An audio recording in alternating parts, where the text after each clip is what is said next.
Yo, what is up, man? It's your boy Damn D POV back with another video. Now, I was watching KB's live stream, and I ain't gonna lie, it got a little spicy. It got a little spicy dicey. And you know what? I just want to react to this because I see there's a lot of people saying that KB was rude, KB didn't let him finish, and I see a lot of people saying that George, the guest, he was rude and he didn't let him finish. So y'all be the factor in the comments, okay? I'm gonna replay this and just express yourself, okay? Now, I'm gonna give my opinion once I listen to this again because I was at the gym and I was like, dang. So I was going back from his live stream to like other people's stuff. So I was going back and forth from live streams, and then when I clicked on KB live stream, I seen that he was getting into it with one of his subscribers. So I was like, you know what? Let's do a reaction to it. So here we are. Rolls Royces, buying plenty of houses. They doing. I ain't gonna tell them what to do with their own money. I know that. I understand what you're saying. Let's give Brother George Macon a chance to reply to you. Yeah. I just want to say this before I go, but I got to get off. Listen, these conversations is necessary as black men. We're not gonna always agree. Like, my only agenda is helping my community and loving black people. I don't have an agenda towards my brothers. We're not gonna always agree. I may disagree with. We all want the same thing, but we may disagree with the application. And guess what? That's normal. The conversation should be had, but that it doesn't mean that like we enemies or. But I want us to understand something, right? I've been on the ground here in Philadelphia doing activism work. Like I said, I'm the only married couple on a block, on a whole city block.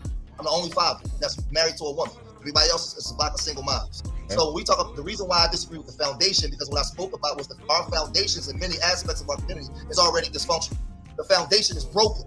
So that's why I said casual sex is the rule of the day, and it's destroying our communities because it's not producing the boys to meet the standards that the community have or expectations that the community has in them. Or the girls.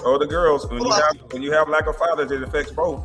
I got you. But okay. I'm speaking about the men for a reason because of the expectations that we have in men. Now I'm speaking about the women for a reason because it's mothers over children are ordained by God. Listen, brother. I understand what you're saying, but God. Every time I speak, you cut me off. I do not, brother. I interject and then I'll let you talk. You cut me off a lot of times, but I see that you only say one side. You said no, I don't. I'm going there. I can rewind the video. The last time you cut me off every time. No, sir. I cut you off because the last time you only mentioned boys, and this time you only mentioned boys again. But you gotta let me finish my point so you can see where I'm going. You moved on, sir. I'm giving you the reason why I cut you off. You gave it to me. Okay, so let me give you the reason. I cut you off the last time because you left out girls. You acted as if the only time the community is affected by black boys. You pretty much told us the reason why the foundation is weak because you said you're the only married man on your block and the rest of your block is single mothers. And you wouldn't have to do so much work if there was more men like you in the neighborhood, sir. So I'm not just trying to talk about filibustering. You pretty much proved the point. The only stable household on the block has a man in it. And you probably have really good children. You probably have a really good son and a really good daughter that you're training up. And what if you had one of you in every other household, sir? And all of these programs and all of these things that you're speaking of would be null and void and unnecessary. Because they would learn the respect that you taught your kids. You probably have a very respectful son. You probably have a very respectful daughter. And they wouldn't be that way. They would not be that way, sir, if it wasn't for you being in that household. So I'm pretty much giving you props. You're just arguing with me, but I'm giving you props. But go ahead. I get what you're saying, but you're taking my point. You're taking my point and you're throwing it in the trash. Like, I'm very intelligent, brother.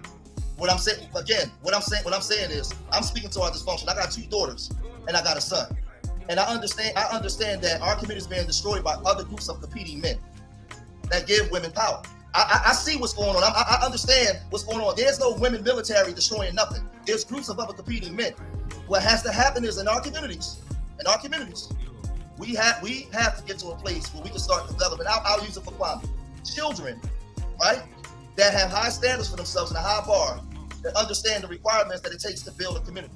But the expectations that communities have in men, what I'm saying is unapologetically, we are not producing those boys to men that are leading. They're not produced to understand. Or the little girls. They're not being. You trolling me now? They're not. No, sir. Both are affected. That's all I'm gonna stand on. Both. I got you. That's all I'm doing, brother. I'm not trying to interrupt, but I'm not gonna let you get off that just boys are affected. Both are affected. I didn't say just boys were affected. That's not. Listen. That's what I'm saying. I'm interjecting that girls are affected. Anybody that know George Macon and know my channel know what I teach. Again, so that's all I'm gonna say. I'm right now, I'm speaking in context of boys, right? Because the boys are the ones shooting up the communities, making a bunch of babies and all kinds of stuff. What I'm saying is the expectations that the community have and black boys, they're not being raised to meet those expectations. Who's raising those boys? Again, single moms. Okay. That's why I said when I started, our foundation is dysfunctional because we're still plantation fucking what we call casual sex. That's normalized. That's the rule of the day. Our desire, the way we've been conditioned. Let's put it this way, since we want to go here. We've been conditioned in our community to view black boys, right? Are conditioned to view masculinity with the head below the belly button and not the one above the neck. Black women, black girls have been conditioned to view masculinity on how good a man can sex her, or how strong he is, not on his ability to produce. This is the part of our dysfunction. If we really want to go there, because I can do this all night. So what I'm saying is, part of our dysfunction is the way we view ourselves. And like I said, a masculinity in a man is his ability to produce based off of his environment that others can benefit from. But we're raised that our masculinity is how big our dick is and how good we can sex. And then our daughters are taught to discern a man in that way. And that's why other groups coming out producers. Can I ask you a question, brother? I don't understand why you keep doing that. It is my show. I should be able to. No, I'm saying, brother, you just me every time I talk, though. How do you know I'm going to attack you by just saying, can I ask you a question? No, that's not what you was doing. But go ahead, I'm listening, bro.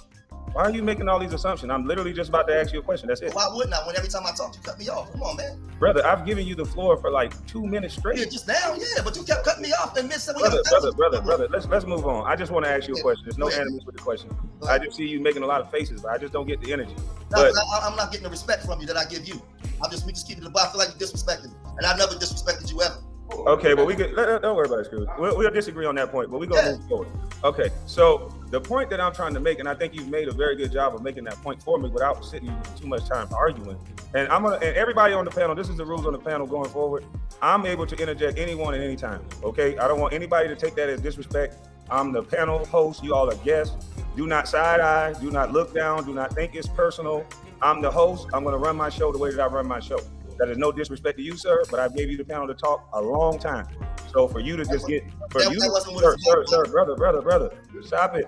This is why the community can't move forward. No, but you're not going to use me as a poster child for that. Don't do that. Come on now. Brother, don't use me as a poster child, bro. At all. No, you are. Don't say for me to do something. Let's just move on. How can you tell me what I can't say on my own show? Because you can't disrespect me. That's all I'm saying. What did I say? Okay, let's get to it. What did I say to disrespect you? Because you're using me. I didn't use you as nothing, brother. I didn't use you as nothing. You assumed that I was going to disrespect. Oh, I'm listening to you talk, and when I was talking. Hey, brother, you have a nice day, man. He came up here with an agenda this entire time. You have a nice day, man. This don't make no sense. This is why our community can't get forward. Now, he can have I don't even know what that was, because I wanted to interject, because everything he's saying starts with the foundation. He's on a block where he's the only man on the community, and I've watched his channel. He has respectful kids. He teaches martial arts. He has a respectful daughter. All of the things that start with a foundation. And then when you want to keep pointing out the boy's behavior, I wanted to just interject and ask him a question. Isn't there a thing called learned behavior? Everybody on the panel, is there such thing called learned behavior, yes or no? All behavior is learned. Okay, so learned behavior, if these kids are being raised by women, where are they learning this behavior, these young boys? So how can you train them? That analogy was perfect the brother made. If a dog was out attacking people in the neighborhood, they would come get the owner of the dog and reprimand the owner, because they would say that you are a bad trainer of that dog. Now, when we come to humans, if a man is not present, we want to blame the man. Cool, we need somebody to blame. But at the same time, there's a thing called learned behavior. And if these kids are in the house with mama, grandmama, whomever else, they're learning something there that they're coming out into the world and they're disseminating it. And that's not their fault. Just like it wouldn't be a dog's fault. So he wanted to just isolate the boys' behavior. Well, let's look at the girls. They're all twerking. They're all going to try to sleep with an older man. You cannot just single out these boys not being men, because they're being raised by some women that's not taking the time to give them that mama's cooking that's ordained by God. And I wanted to ask him that. Are you just pushing an agenda, or are you going to have a real conversation? Because this is learned behavior with these kids. I'm not blaming no woman. I thank God every day that my mama hurt her back, because she had time to raise me. She wasn't at nobody's job. She had time to raise me. She poured into me the things that I needed to succeed at life. And there was no man present, men. My father was in prison. And that's why I say it's my mama's cooking. because she still had enough discernment to knew that it was some things I needed to learn from a man.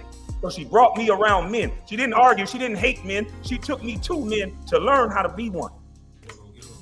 And that's what a good woman does for their son. They don't battle and fight with goddamn men. They don't blame everything on men. They go seek out a man because they know their boy needs something in them that a man and only a man can give them. Woo! Y'all leave a comment down below and y'all let me know, man. What do you think about that exchange? Honestly, I agree with both of them.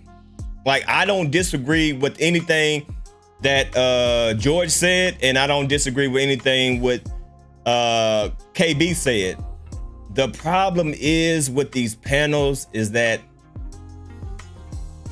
people get their feelings. They get, I don't know why, what it is. I think it's ego. I think it's just that male ego, right? You feel like you're being disrespected, but hey, man, at the end of the day, when you go on somebody's panel, when you go on somebody's channel, the person that is the content creator, he can control and dictate how he wants to. If he wants to interject, he can interject. It's his show, it's his content, right? So a lot of people going to say, well, KB cut him off. Okay. Honestly, he did a few times. I can be honest. KB cut him off a few times and George cut KB off. Like, it was going back and forth, right? It was going back and forth, right? George was cutting off KB and KB was cutting off George. So honestly, it was like an even exchange as far as like cutting off. But at the end of the day, you always have to remember you're the guest, right? When you come on somebody's panel, when you come on somebody's platform, you're the guest. So you're not going to over talk and over outdo the hostess.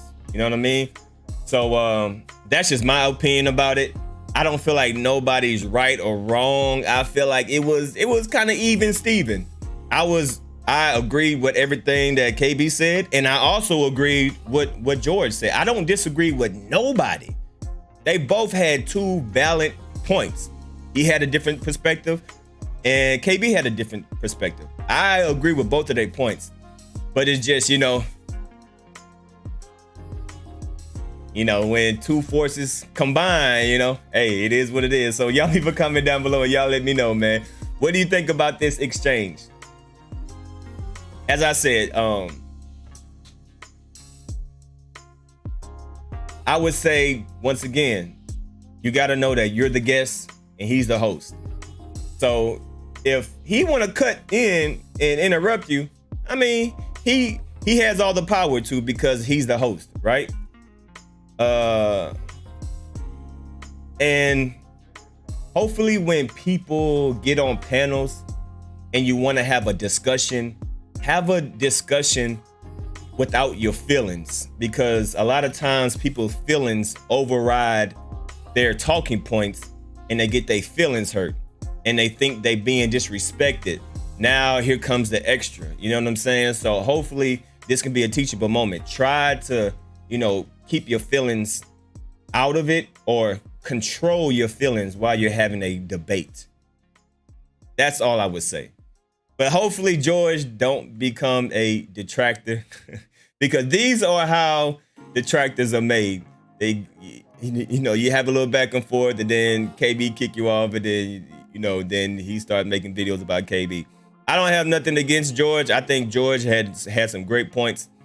I feel like George was interrupting KB and KB was interrupting George as well. I think it was an even exchange. So anyway, y'all just leave a comment down below and y'all let me know how y'all feel about this spicy interaction. It's your boy Dan D, POV, signing out, y'all. Peace.